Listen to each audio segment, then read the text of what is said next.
en réaction à la vie urbaine, à la vie dans la capitale, à Paris, et en même temps à mon activité de photographe de sport au milieu de la foule des grands stades. J'ai un peu saturé de tout ça, quoi.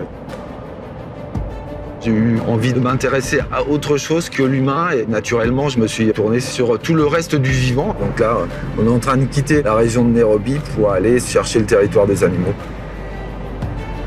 Partout où l'homme a voulu prendre la place, a voulu s'installer, a voulu exploiter, a voulu cultiver, la vie sauvage a disparu, a reculé à chaque fois.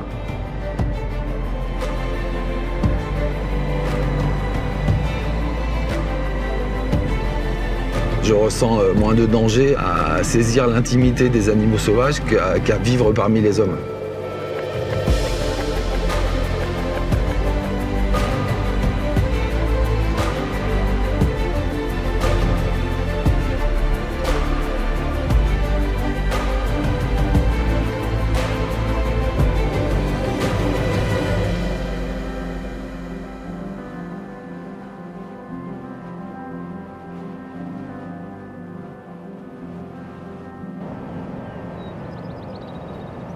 Ça m'intéresse de voir vivre ces animaux de manière très simple, en fait. De photographier leur quotidien, ça me fait du bien parce que je retrouve un peu la part animale qui est en moi, en fait.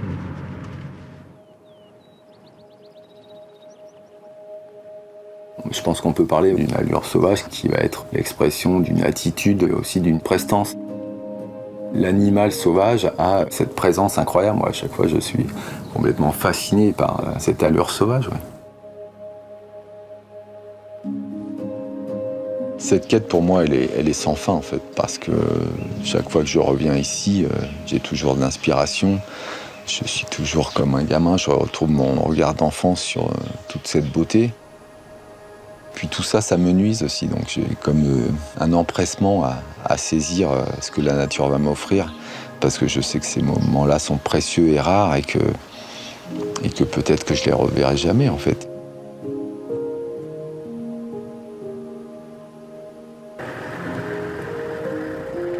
Hi, Noah. Hey. You are here? Yes. Long time, eh? How are you doing, my friend? Hi. Good. I can see you are strong like me. Yes. You feel good, huh? Yes, yes. Yes. Ready to find the lions again? Yes, yes. Yes. Ready.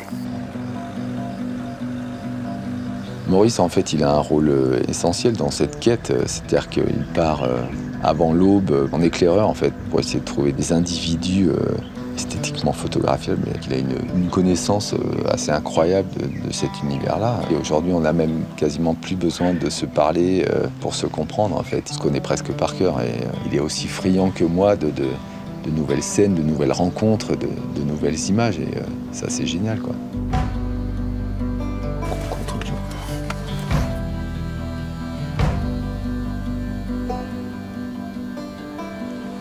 L'arbre est mou. Il baille.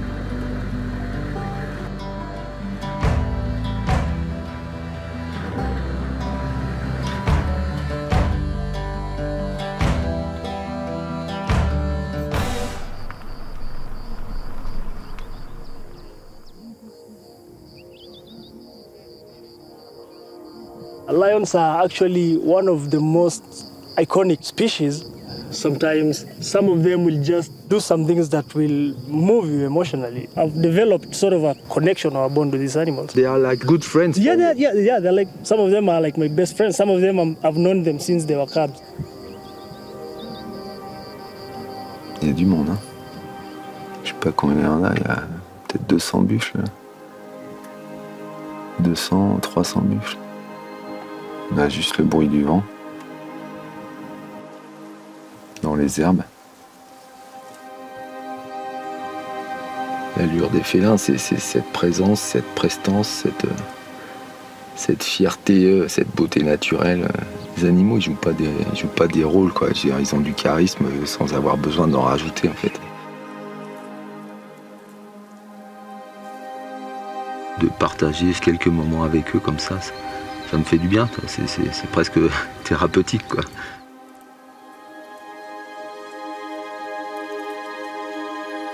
Il y a quelque chose d'assez spécial ici, c'est que Tous ces animaux vivent en harmonie, dans une cohabitation pleine de sérénité en fait.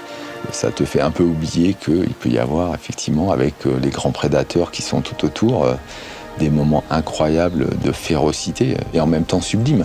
Parce que ça fait partie de ce cycle de la vie et de la mort dans cet environnement-là.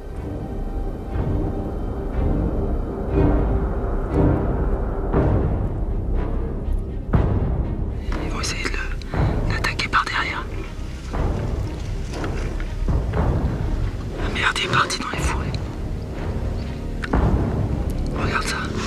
Elle lui saute dessus et essaie de le coincer. Elles n'ont pas réussi. Incroyable.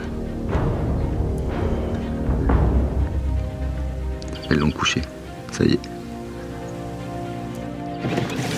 Là, on est au cœur de l'action, on ne peut pas être plus près, on ne peut pas être mieux. Hein. Deux mâles, je pense que c'est deux frères, hein. C'est beau.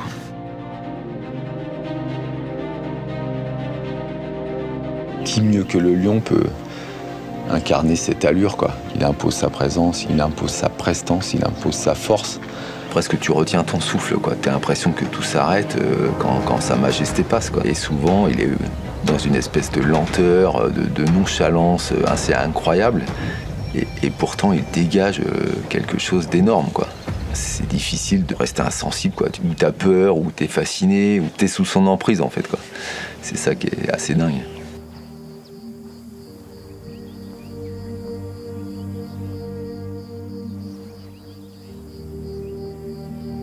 Avec les lions, c'est vraiment flagrant parce que t'en as pas un qui se ressemble en fait. Et tu vois qu'ils ont chacun une personnalité. C'est ça que j'aime vraiment.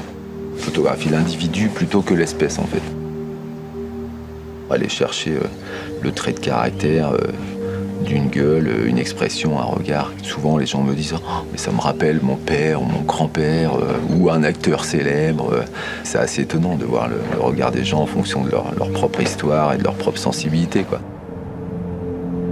Je peux être vraiment très touché à la fois par la beauté du monde sauvage et par sa fragilité en fait, face à toutes les menaces qui pèsent sur lui, quoi.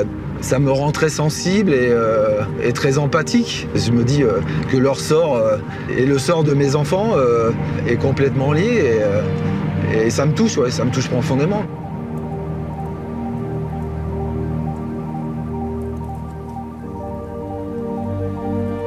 Cette beauté-là, elle m'inonde, donc quand on est baigné, t'as envie de la montrer et t'as envie que les gens s'imprègnent de ça, se nourrissent de ça, de toute cette beauté qui moi, me fait du bien et je pense que je suis pas le seul dans ce cas. Et je suis un éternel optimiste, donc j'ai toujours l'espoir qu'on va pouvoir changer les choses. Je ne sais pas si une image ou 1000 images peuvent changer les choses, mais si j'avais un fusil, ça ferait un mort, mais avec un appareil photo, ça fait un éternel, quoi.